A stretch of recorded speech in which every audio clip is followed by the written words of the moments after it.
Hey guys, it's Mitch. How's it going? Time to take a look at another Image expansion book. This is from the second wave of Image books that came out in early 1993. We're going to take a look at Larry Stroman and Todd Johnson's Tribe Number 1. So just before we get into it, if you enjoy the channel, if you feel like you might want to help out a little bit, go over and subscribe on my Patreon. Links are in the description. Gives you early access to everything I do, helps out the channel, and helps to buy new comics. Alright, so Tribe Number 1 came out around the same time as, the first wave of Image expansion books. So we're talking like Max Number 1, Wildstar, Pit, Stormwatch, all that kind of stuff. We don't count the Liefeld books. They're kind of running on their own schedule. As soon as Liefeld had a new idea, he put a new crappy artist on it and it was out the door. That's how you make your money when you're a scam artist. Tribe is a little different. Tribe is one of those ones where Image managed to entice an already popular artist over from one of the big two, Marvel in this case, and say, hey, you know what? You can make a shit ton of money if you put out a few books with us. So in this case, they've got writer Todd Johnson, who I'm not familiar with, and I can't find too many credits for, and artist Larry Stroman, who I am familiar with. I first became aware of him when he took over X Factor with number 71. I'd already been reading the title because of the Whilce Portacio run. And, of course, he came off of that so he could go work on Uncanny, and somebody had to fill in the gap. And this dude with this weird art style all of a sudden took over. And I think it probably took me an issue or two before I decided whether or not I even liked it. And eventually I settled on, I do, actually.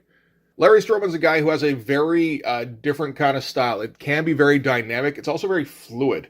And there's a lot of abstract stuff going on. It's not really like anything else I've seen apart from him. It may be influenced by something I'm just not aware of that has a very similar style. To the best of my knowledge, Larry Stroman's style is largely unique. So we might as well look at the book if we're going to talk about that more. We can start with the cover. I mean, it's not the most imaginative cover. It is striking. It's good branding. And we got our nice embossed gold foil shit going on.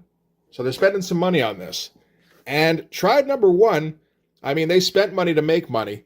This was one of the big success stories of Image in the early days. Tribe Number 1 sold more than 1 million copies. So, all right, so Larry Stroman gets his own comic, and he's not going to fuck around anymore. He's drawing the comics he wants to draw. This is going to be a superhero book, but it's not going to be Youngblood. It's not going to be X-Men. This is going to be a black superhero team. That's the point, as it was with stuff like Milestone. So, story is going to be by Todd Johnson and Larry Stroman. Dialogue by Todd Johnson. Art by Larry Stroman. So, he's doing pencils and inks. Color by Joe Chiodo. So, we'll probably get a lot of pink and purple. Lettering Mike Heisler. Blah, blah, blah, blah, blah. All right, so, Tribe is going to be set in New York. In case we weren't sure. We're going to start things off with a bit of a narration from the guy who's going to be mostly the protagonist, at least in this issue. This is the character Blind Spot. And he's kind of as far as I can tell, like an Iron Man kind of character, where he's got an invisibility suit. It's not a full-on kind of Iron Man robo suit. It has its one specific function. And Blind Spot's purpose in this book is to recruit people to the super team that he's creating. Which, shockingly, is going to be called the Tribe. All right, so starting things off, we've got what I believe is going to be our villain character. So this is Victor von Grock of Europan International. Europan is the evil organization that Tribe are going to be opposing. And what Victor von Grock seems to be doing, that's not a very good name, is he seems to be trying to build a criminal empire of some kind. Here we see him, and he's moving in on some East Coast sporting rackets. And it seems that he's bought out their sporting interests. So the guy running the place here, he's going to try and kick Victor out, but Victor's muscle outweighs the mob guy here, his run-of-the-mill muscle, easily cracks his neck and tosses him aside, and then does something where he shoots beams of light into his eyes, which either kills him or perhaps possesses him, like hypnotizes him, that kind of thing. I'm not for sure. It's not really elaborated on in this comic. There is a difficulty in this in that a lot of the story, it gets rushed through very quickly with some very oblique sort of description. And at the end of it, you're not sure what the hell happened or where it's going. But we are getting some pretty cool art in the process. We can see here that, Larry Stroman likes his weird panel designs. he does have a good design sense. Like, I know I wouldn't think to do just like random, like pennant-shaped panels in the middle here for no real reason. And again, all the panels kind of overlapping each other here. The focus on this page is basically this figure here of Victor von Gogh.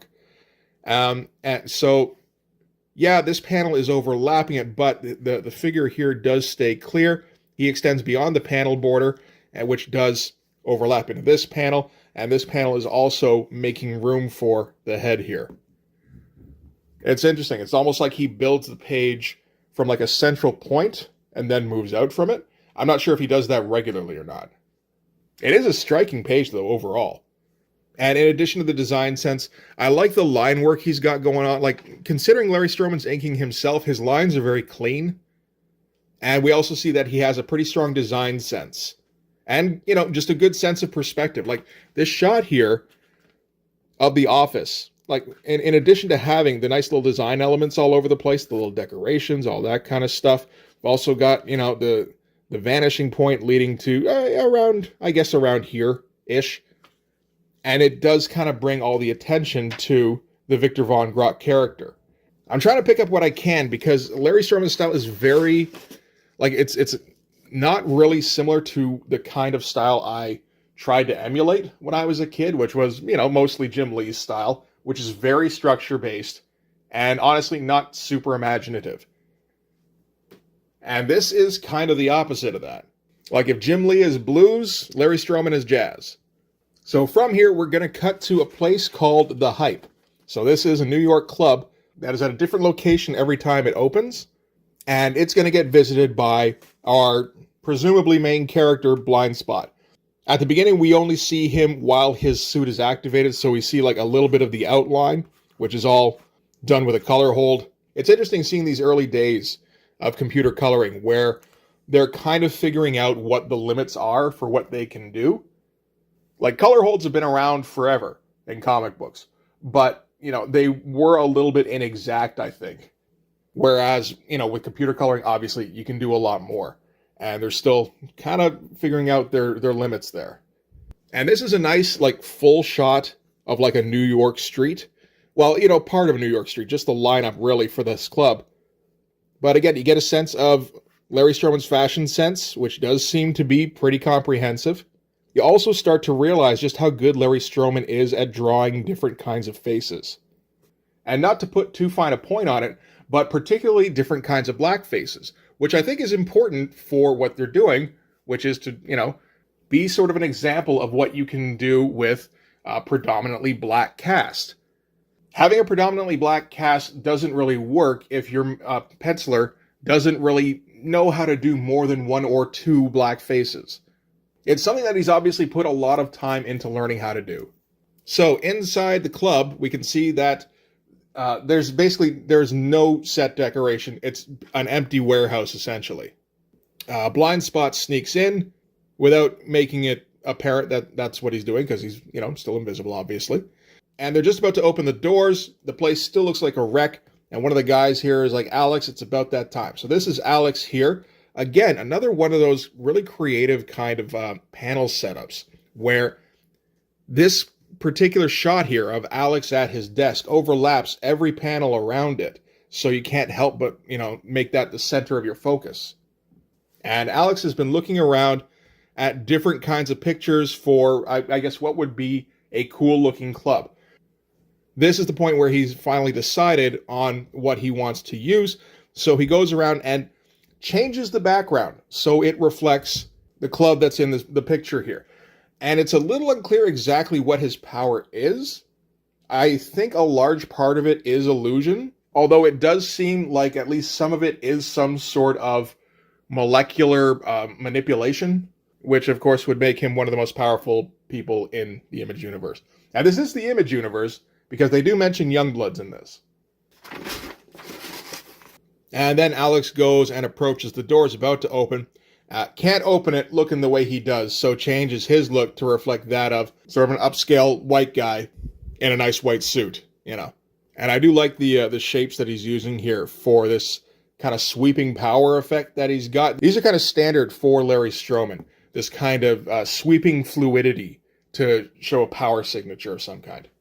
He also likes random speed lines just to highlight a drawing. I don't disagree. I think that looks nice as well.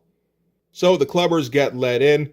It's a fairly high-priced affair with a $25 cover. It's 1993.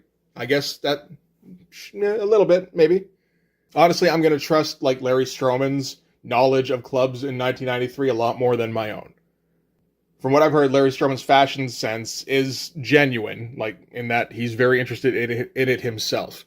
And it wouldn't surprise me if he had a fairly rich nightlife. And then in with the other clubbers comes some heavies, some street toughs, but they're all dressed up and everything. And these guys kind of going after our boy Alex here is going to be kind of a large part of this book, actually. It's where most of the action's going to come from. From there, we're going to cut to a gym in Brooklyn. Nice shot of a city street, pretty detailed. And inside a gym, we have 3 members of what we're going to shortly find out is the tribe. So we've got Roslyn, we've got Short Stuff, and some dude here with white hair. And we get some cool shots with the sparring match between Short Stuff and Roslyn. Roslyn, I believe, is the muscle of the group, while Short Stuff, when he can split up into smaller versions of himself. And again, like cool panels, like just one of them is just a giant screaming head. I dig that. And again, he can get these like super dynamic poses where people are getting stretched way the fuck out because his style is already kind of cartoony and abstract. It's some cool looking shit. I think he would have liked to have probably done some speed lines here, but they probably would have conflicted with all these little dudes flying out everywhere. And from there, we're going to cut to another, I think probably another member of the tribe. This is Shift. And he's a boxer. He's engaged in a match at the moment. And Shift's deal is that he's super fast, and he's using that to scam people at the fights. So he'll get into a match with a guy who's like, 3 times his size, and then just kind of try to dodge out of the way of the punches. And then when he gets in close, and he doesn't think anybody can see, he peppers a dude with like thousands of punches at a time, but like little quick little jabs. So these shots here where it looks like it could be a speed effect, but you get the impression that actually that's dozens of punches landing almost simultaneously. It's a cool shot. And same with this here where he's like using the bulk of the big guy here to hide the fact that he's just peppering him with like hundreds of shots at a time. But yeah, he's been running a scam where he's basically hustling pool, but with boxing matches. And then he signs some autographs at the end of it. But the Europan guy is watching from the seats in the meantime. And he's watching from the seat of Guido, who was the mob boss at the beginning, who got killed or taken over or whatever. So this is one of their sporting interests. So that makes some sense. If he's running a scam, he would have been part of the mob when he was doing it. And now cutting back to the hype, we've got our heavies. They're still looking for Alex. And Alex, of course, is the guy who does all the shapeshifty stuff, the illusion stuff, whatever it is. And at this point, he's actually posted up behind the DJ booth. So in the most conspicuous spot in the club. But, I mean, he can kind of do that, I guess. It's his club. And, he is still dressed the part where he could pass for that. The heavies spot him, and he immediately walks through one of the walls that may or may not be there, and transforms his look into a high-profile white guy look that he had on earlier. But I guess they're wise to that particular deal, at least. And they chase after him. He goes running for the exit, and in the meantime throws up a brick wall behind him, which I assume they can feel, so it can't just be an illusion, I would think. And the heavies all of a sudden have no idea where he went. He's completely disappeared, and this wall seems to have appeared out of nowhere.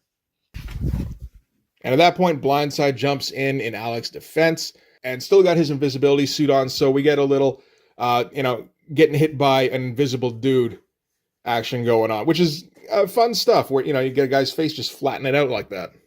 And before he leaves, he gets a quick glimpse of himself in a mirror, so that's, it seems like mirrors can reflect his suit more than you can see with the naked eye. So he steps outside. Alex keeps going, running into the alley where a van runs up to grab him, I assume.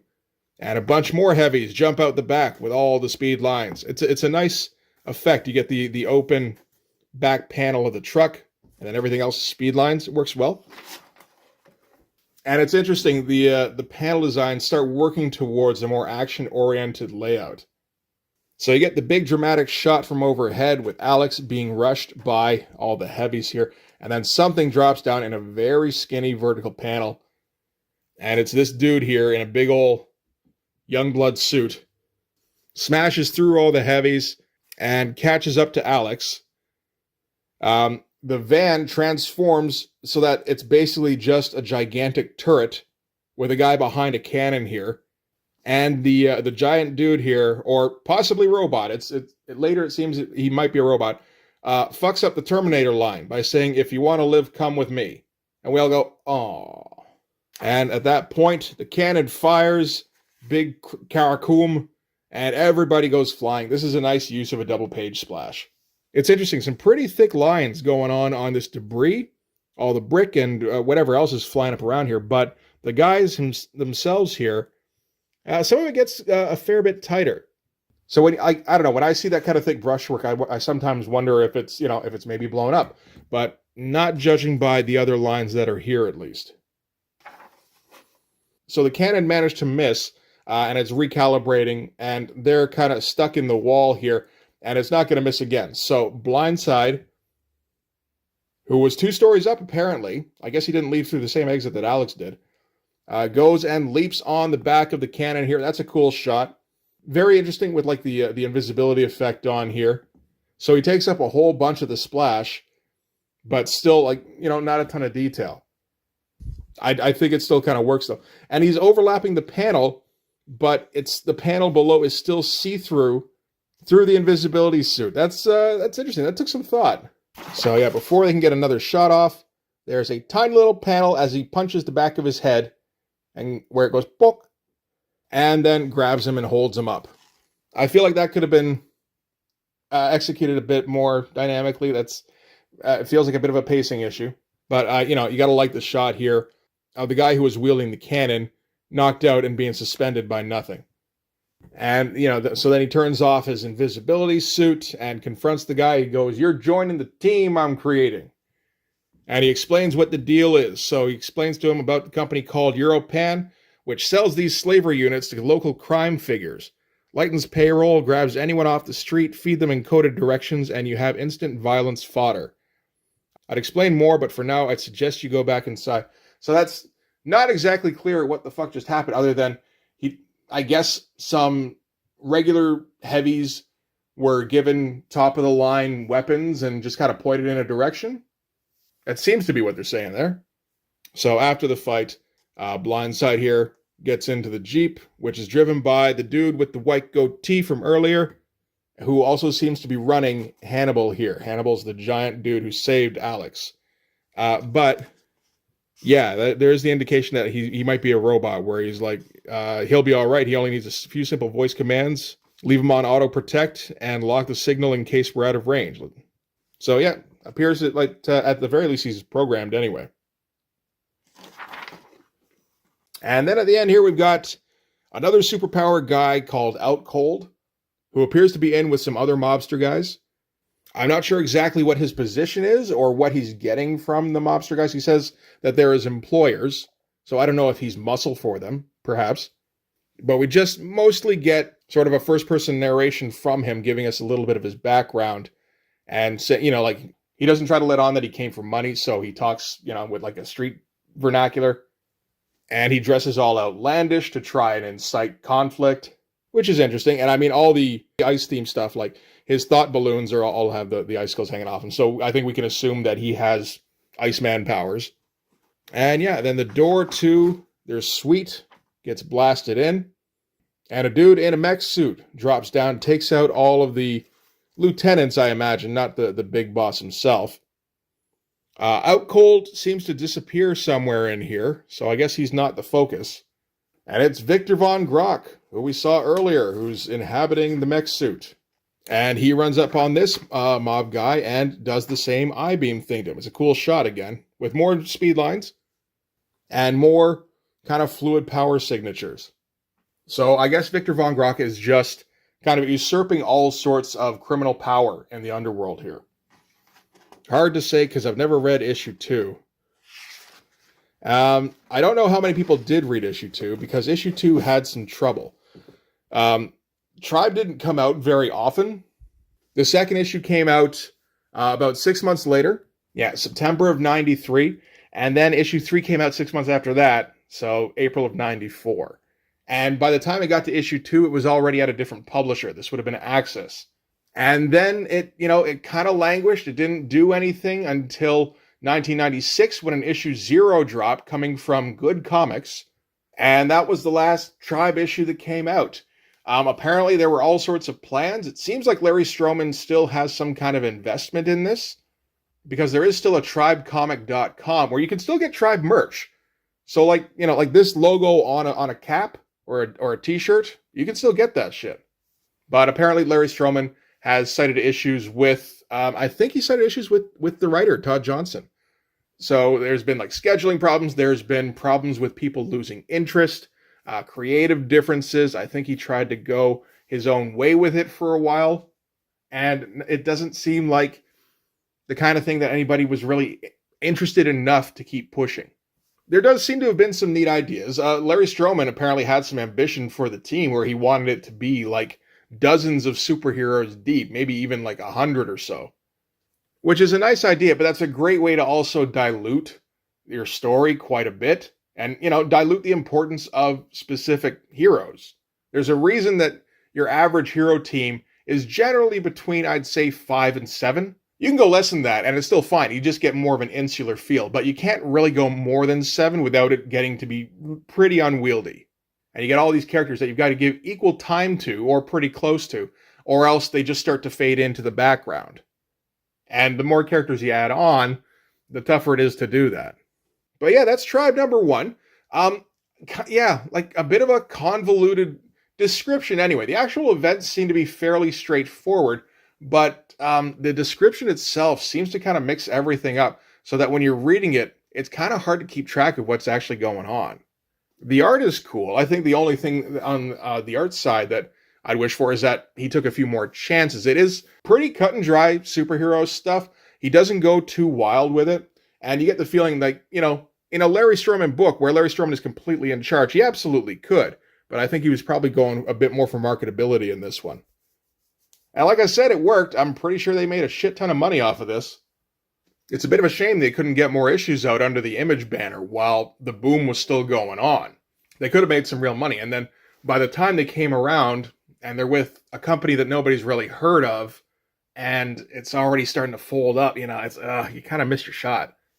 But it's not like, Larry Stroman disappeared from the comic scene or anything. He still did a fair amount of work. I think mostly with Marvel. I know at least at one point he went back and did some more X Factor.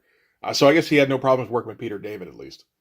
What I know about him these days is mostly from his Instagram posts, where he does a lot of like just black and white brushwork of Marvel heroes, and it's some pretty striking stuff. And from what I understand, he also likes stirring up shit on Facebook.